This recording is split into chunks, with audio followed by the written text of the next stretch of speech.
tila kinukumpirma ang kanilang espesyal na pagsasama. Ang French-Filipino athlete na si Emeline Vigier ay nagpunta sa social media upang batiin ang aktor na si Joshua Garcia sa kanyang kaarawan.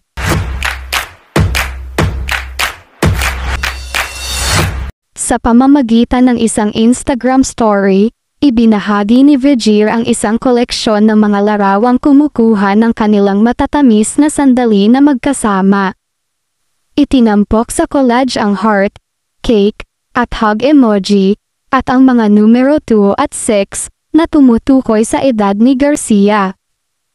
Sa isang panayam kamakailan, binuksan ni Joshua Garcia ang tungkol sa mga tsismis na romantikong nag-uugnay sa kanya kay Emeline Vigier, na madalas siyang nakikita nitong mga nakaraang buwan. Sa panayam bago ang ABS-CBN Ball, iginiit ni Joshua Garcia na siya ay kasalukuyang masaya at inspirado, habang pinipigilang magpaliwanag.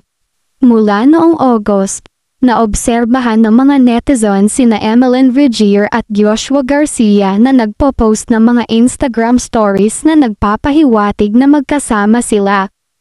Bago ito, napabalitang may relasyon si Garcia sa beauty vlogger na si Bella Raceles.